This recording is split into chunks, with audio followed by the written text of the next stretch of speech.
Hello, welcome to Michelle Sews Again. I'm Michelle. In today's collabathon for Sew Purple to End ALZ, I am partnering with the amazing Andra from Andra Makes. If you want to see what we've made, then please stay tuned.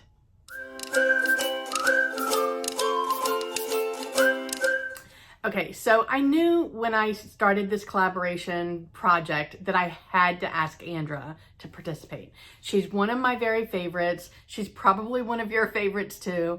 She is the epitome of sweet. I mean, that is absolutely the truth. And I have been lucky enough to have the opportunity to speak with her on a Zoom call, and I hope and I know that one day we're going to meet in person. Andra's channel is full of really fun content. She does a lot of thrifting. She does a lot of vintage patterns. She does Joanne previews. She does, her Make 9 this year is such a fun concept. She's doing patterns from the last 90 decades. So each of her Make 9s is a make from one of the last 9 decades. So from, I think, the 1920s through the 2020s. I think that's right. Anyway, what a fun series. She used to have a series where she did interviews with other sewing YouTubers. She hasn't done that in a while. I hope she brings it back because it was a lot of fun.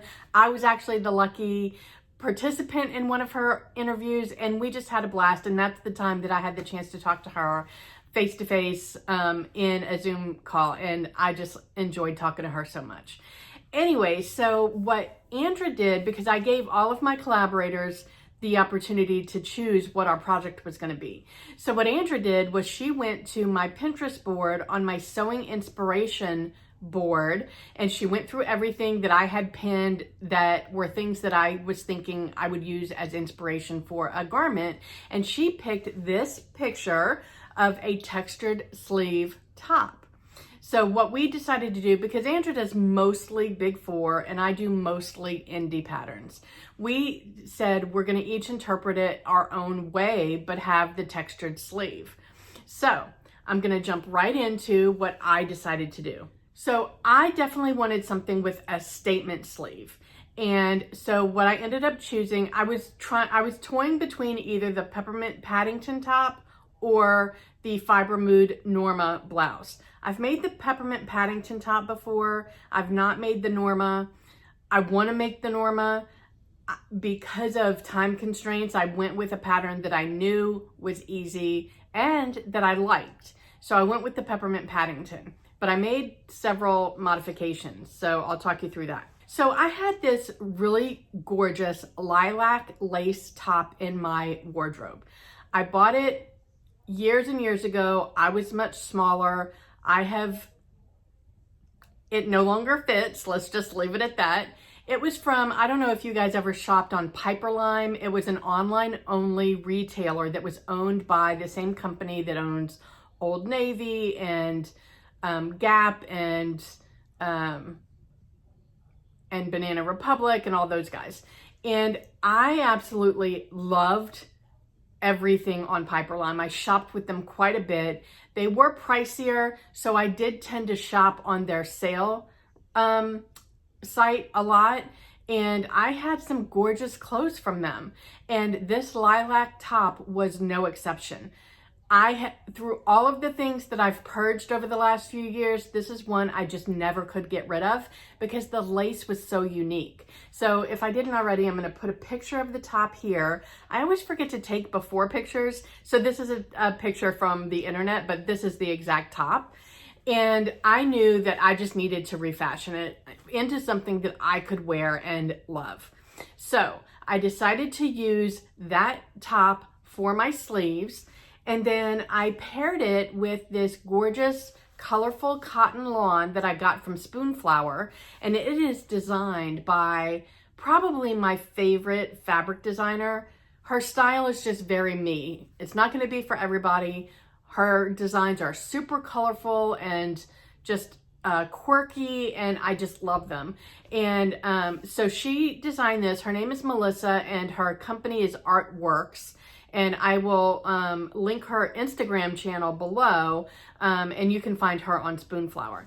But I just loved the combination of this colorful print with the lace, and you can see that the print has the lilac colors throughout the print, and so it coordinates very well.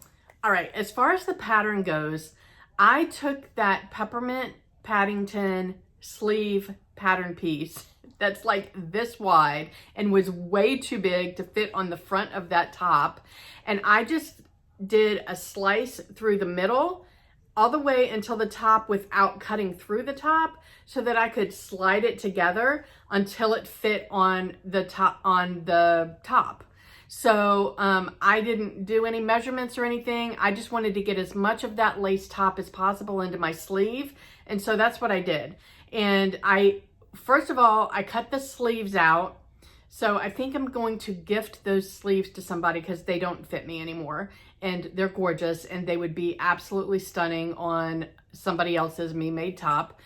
And then I cut the shoulder seams and the side seams apart, and I cut each sleeve out separately. Now, the cool thing about this top, and at first I was like, oh man, I'm gonna have to make the sleeve shorter. And then I was like, you know what? No, I don't.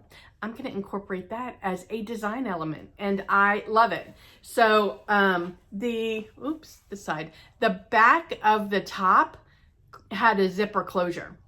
And by the way, it came with a lilac cotton chemise that was worn under it. So, you know, I wasn't like parading myself when I wore this. Anyway, I decided to keep the zipper in. I thought it was a cool design element. And I mean, I could have easily shortened the sleeves, and I think that could have looked cute as well, but I wanted to use as much of the lace as possible. So I thought I would keep the zipper in, and I'm happy that I did.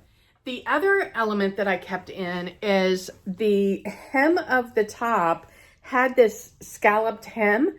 So it wasn't machine hemmed. It just had the cutout of the lace. And I decided to keep that as a feature on my sleeves rather than using the elasticized hem that is part of the pattern.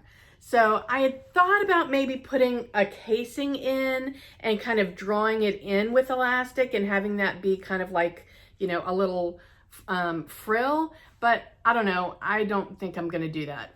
Let me know your thoughts. The other change that I made is the Peppermint Paddington is designed with a button placket up the back of the shirt, and I just skipped that altogether. I made adjustments for it in the fit, and I cut the back piece on the fold. I felt like the pattern of the fabric and the mixture of the lace were enough details without adding the buttons, so I decided to skip those. The last time that I made this was in January for a collaboration that I did with Jen from Today in Jen's Sewing Room. We both took inspiration from a color blocked jumpsuit, and we wanted to make a faux jumpsuit. And so I used the Peppermint Paddington and the Sinclair Poppy pants, and unfortunately that was not a successful venture.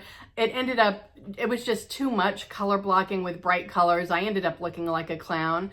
I do like the top, and I wear the top actually with jeans. It's just the mixture of the color blocking of the top and the bottoms that was just too much.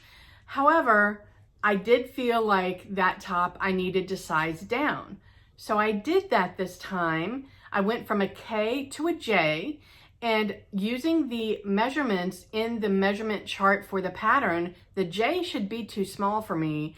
And I actually feel like I could still size down maybe one more time. Maybe not in the top, but I could definitely grade down in the waist. So I'm gonna have to make that note in case I wanna make this again, because I do love this top and I can see myself making this again. It whips up in no time, you guys. It's just a raglan sleeve top, especially if you're gonna skip the button placket. I mean, you're sewing the raglan sleeves onto the front piece, you sew them onto the back piece, you either put in the facings or bias binding for the neckline, and you hem it. Voila. This took me no time at all to sew up. So I definitely see more of these in my future. I love a good raglan sleeve. So yeah, I need to make a note because I don't actually think I could size down on the top but I can definitely size down on the waist. So if I don't know if I said this already, I switched out the neck facings for bias binding.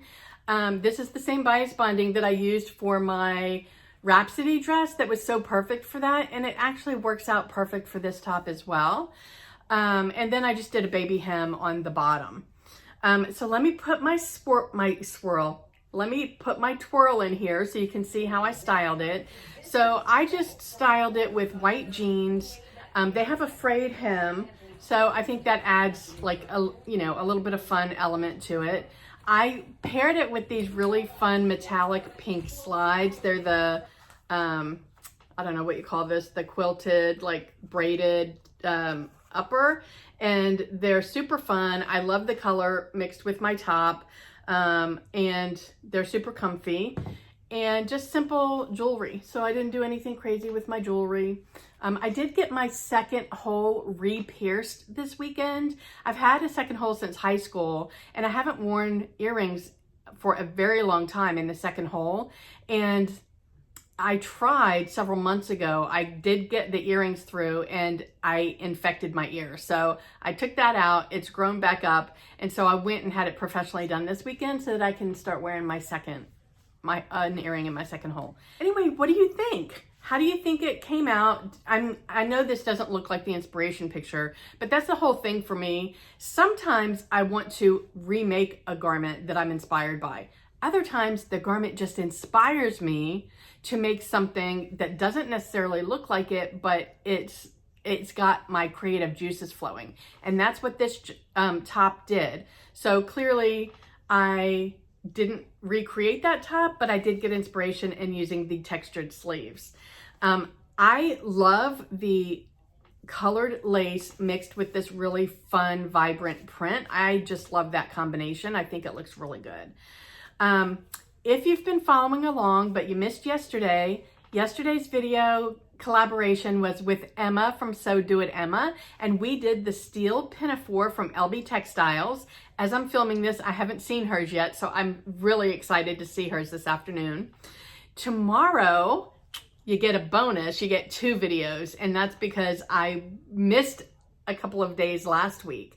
So the first video originally scheduled for tomorrow was an ice dyed ready to wear loungewear set that I'm doing with Adele from Sew for Serenity. She's been wanting to try ice dye, and I had a ready to wear loungewear set that I've been wanting to do, and so that's what we decided to do, and I'm really excited. Mine is color batching right now, and I can't wait to see how it comes out. And the bonus video is going to be with Almada from TIMA by FK. And she and I were supposed to do a video last Wednesday, but I wasn't able to get my garment done before I had to leave town for work. So I have, I'll be finishing that tonight.